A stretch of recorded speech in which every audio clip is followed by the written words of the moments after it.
అలాంటి వాళ్ళని కనిపెట్టి దయచేసి విముక్తి చేయండి. రెచ్చగొట్టొద్దు. నేను AP government and Telangana government and పోలీసుల్ని, 2 స్టేట్స్లో పోలీసుల్ని నేను ఒక డిమాండ్ చేస్తున్నాను.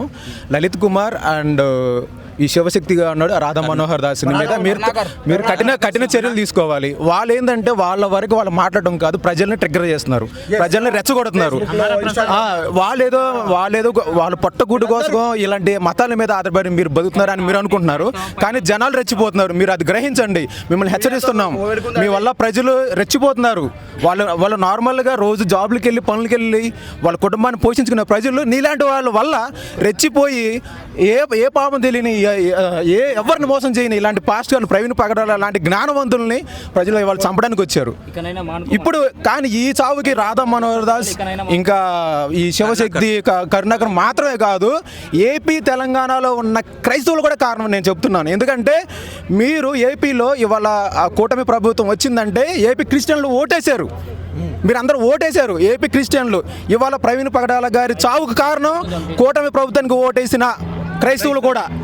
మీరందరూ కూడా హంతకులే. నేను అందరూ హెచ్చరిస్తున్నాను, బాగా గుర్తుపెట్టుకోండి. ఇంకొక విషయం నేను చెప్తున్నా, ఇవాళ ప్రవీణ్ పగడాల గారు చనిపోయారు, మీరు సంతోషపడకండి. మొదలారా మీరు సంతోషపడకండి. ఆయన ఒక్క ప్లేస్ లో 1000 మంది వస్తున్నారు, ఇంకొకరిని చంపండి, ఇంకొక 1000 మంది వస్తారు, ఇంకొకరిని చంపండి, ఇంకొక 1000 మంది. మీ ఇష్టం, ఛాన్స్ ఇచ్చేస్తున్నాను మీకే. మీరు ఎంత మంది చేస్తే అంత 1000 మంది రాకపోతే నన్ను అడగండి. అది క్రైస్తవులు ఏకం కండి. ఇవాళ ఇంట్లో ఉండి నిద్రపోతున్నారా? ఇవాళ వచ్చారు 1000 మంది, 1000 కాదు, లక్షల మంది రావాలి. చనిపోయినోడు మామూలుడు కాదు, జ్ఞానవంతుడు, జీనియస్, బైబిల్ జీనియస్. అలాంటి వాడు చచ్చిపోతే ఇవాళ ఇంట్లో నిద్రపోతున్నారా మీరు? సిగ్గులేదా? దేవుడు అనుకుంటే అన్ని కాదు. గాంధీ గారు చెప్పారు, ఒక చంప కొట్టమని. 2 చంప కొడితే ఏం చేస్తావు? 2 చంప చూపిస్తావు. 2 చంప కొడితే ఏం చేయాలి? తిరగబడాలి ప్రతి ఒక్కడు. ఇవాళ ప్రవీణ్ పగడాల కొడితే ఇది ఆగిపోవాలి. క్రైస్తవులందరూ బయటికి రండి, రోడ్ ఎక్కండి, ప్రభుత్వాన్ని ప్రశ్నించండి, పోలీసులను ప్రశ్నించండి. ఇవాళ ఆ రిపోర్ట్ వచ్చిన తర్వాత హత్య చేశారని తెలిస్తే మాత్రం ఎవరు తగ్గొద్దు. ప్రభుత్వాన్ని హిట్ అండ్ రన్ కేసుగా ప్రభుత్వము లేదా పోలీసులు దర్యాప్తు చేస్తున్నట్టు తెలుస్తుంది. మీరేమంటారు? అది హిట్ అండ్ రన్ కాదన్నా.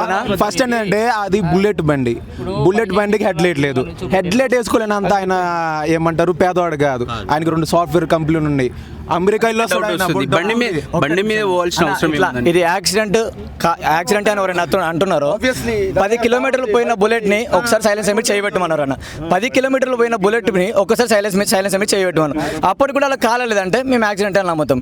ఎందుకంటే బండి మీద ఉన్నది. యాక్సిడెంట్ అనుకుంటే కాలాలే కదా, కనీసం తొడగాలి, ఇంజన్ కాలాలి, అవేం కాలేదు అన్న. బుల్లెట్ బండి 20 స్పీడ్ లో పట్టినా, 20 స్పీడ్ లో పడితే నాది బుల్లెట్ లో 20 స్పీడ్ లోనే పడితే బుల్లెట్ అక్కడ ఉంది, నేను ఇక్కడ ఉన్నా. పైన ఇదేంటన్నా స్ట్రైట్ బాడీ పైన పడుతుందా? ఎట్లా పడుతుంది? పైన పడితే కంపల్సరీ బుల్లెట్ ఎంత హీట్ ఉంటుంది, సైలెన్సర్ టచ్ వాటర్ వేస్తే కాలిపోతుంది ఇమ్మీడియట్లీ. సో అట్లా అది బాడీ మీద ఎట్లా వచ్చింది అంటే సార్ వెళ్ళి పడిపోయి బండిని ఇట్లా పెట్టుకున్నారా? కాదు కదా, ఎవరో కావాలనే చేసిరు. అది అంటే అనుమానాలు ఆయన మీద అంటే యాక్సిడెంట్ అయిందని ప్రూఫ్ చేయాలని, యాక్సిడెంట్గా ప్రూఫ్ చేయాలని, అందరూ జనాలని నమ్మాలని, జనాలందరినీ నమ్మించడానికి అది మొత్తం పైన వేసిరు. చూడండి, బుల్లెట్ పైన పడుకున్నది. ఒకసారి చూడండి, బుల్లెట్ పైన పండబెట్టిరు, సైలెన్సర్ కాలేదు, పండబెట్టిరు. Okay right. సెకండ్, ఇంత కండిషన్, న్యూ కండిషన్ లో బైక్ ఉంటుందా? సెకండ్, హెడ్ లైట్ వలగొట్టిరు. దానికంటే ముందే టోల్ గేట్ ఆల్రెడీ లైట్ వలగొట్టిరు. తప్పించుకొని వచ్చి హెడ్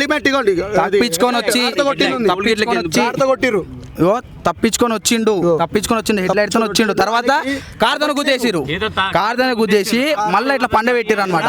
ఈ ఫోటో ఇంకో ప్రూఫ్ తనినట్టు ఫుట్ ప్రింట్ ఉంది, చెస్ట్ పైన ఫుట్ ప్రింట్ ఉంది, చాలా ఉండే. కానీ అవన్నీ ఏం చేస్తారంటే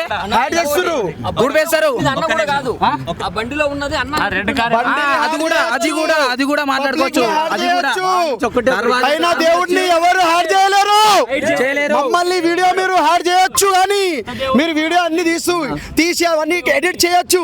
కానీ అక్కడ దేవుడు రాసుకుంటుండు, ఆయన రాసుకుంటున్నారు ప్రతి ఒక్కరిది. ఎవరెవరు హ్యాడ్ చేస్తారు వాళ్ళని ఆయన హ్యాడ్ చేస్తారు. అన్న ఒక్క నిమిషం, పైన ఉంది న్యాయం. క్రైస్తవ సమాజానికి నేను చెప్పాల్సుకుంది ఒకటే, ఇప్పటికైనా మారండి. ఇంకా అలా శాంతియుతంగా ఉంటాం. దేవుడు చెప్పాడు, సరే పగ తీర్చడం ఈ పని కాదు, నా గురుత మీదకి వదిలేయండి అని చెప్పిండు. కరెక్టే. నేనేమంటున్నానంటే ఇది ఇలానే కొనసాగితే తెలుగు రాష్ట్రాలు మరో మణిపూర్ కాబోతుంది. తెలుగు రాష్ట్రాలలో క్రైస్తవత్వం పోతుంది. కాబట్టి అందరూ కళ్ళు తెరవండి, కొంచెం తరలి రండి, న్యాయం కోసం పోరాడదాం. ప్రవీణ్ అన్న కోసం ఒక్క నిమిషం అన్న.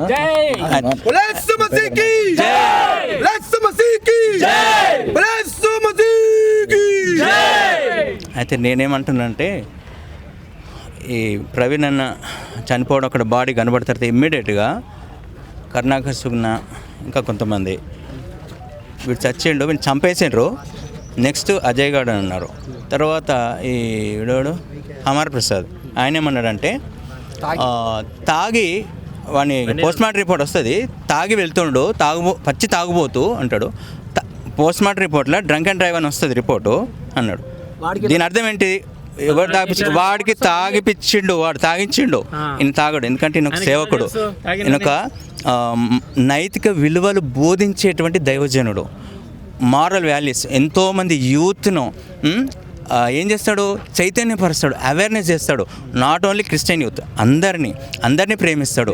దేవుడు ప్రేమిస్తాడు, దేవుని సేవకుడు, దేవుని ప్రతి క్రైస్తవుడు ప్రేమిస్తాడు. మనిషిగా ఉండాలి, మనిషిని ప్రేమించాలని దేవుడు చెప్తాడు.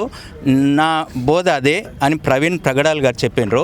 కాబట్టి అలాంటి వ్యక్తి తాగడు, తాగితే వాడంటే కొడతాడు, గద్దిస్తాడు ఎవరైనా, యవనస్తులు కానీ పెద్దలు కానీ. అలాంటి సేవకుడు ఆయన, నీతి గల పనిచేసే సేవకుడు. అలాంటి ఆయన అలాగ అన్నారంటే ఇది సుమోటోగా తీసుకొని వాళ్ళని అరెస్ట్ చేయొచ్చు, ఇది హత్య అని సుమోటోగా తీసుకుని అరెస్ట్ చేసి ఎవరైతే ఈ మతోన్మాదాలు అలాంటి కామెంట్స్ పెట్టిరో, ఎవరైతే వాళ్ళు అన్నారో వాళ్ళను సుమోటోగా తీసుకుని అరెస్ట్ చేసి ఇది బయటకు ఇమ్మీడియట్గా వచ్చేసి హత్య అని చెప్పి తెలిసిపోతుంది. ఈ గవర్నమెంట్ ఏం చేస్తుంది, పోలీస్ వ్యవస్థ ఏం చేస్తుంది, న్యాయ వ్యవస్థ ఏం చేస్తుంది అని నేను ప్రశ్నిస్తున్నా. క్రైస్తవులుగా, తెలుగు క్రైస్తవులుగా, తెలంగాణ మాది జగిత్యాల వచ్చినాం, తెలంగాణ ఆంధ్ర క్రైస్తవులు ఊరుకోరు. కాబట్టి న్యాయం జరిగించండి అంతే. పైన దేవుడు చూస్తున్నాడు, ఆయన న్యాయకర్త. మనకు చట్టాలు ఉన్నాయి, రాజ్యాంగం ఉంది. చట్టాన్ని చేతుల్లోకి తీసుకోవచ్చా? ఇలాగ తీసుకుంటూ పోతే దేశం ఏమి పోతుంది అని ప్రతి క్రైస్తవుడు ఈరోజు ప్రశ్నిస్తున్నాడు గవర్నమెంట్ని, పోలీస్ వ్యవస్థని, పోలీస్ చట్టాన్ని కాపాడే నాయకులారా, అధికారులారా. పెద్ద పెద్ద చదువులు చదివినారు మీరు, దయచేసి గమనించండి. దయచేసి ఇలాంటి కష్టజీవుల్ని, ఇలాగా సమాజానికి సేవ చేస్తున్నటువంటి సేవకులను, బిడ్డల్ని కాపాడండి.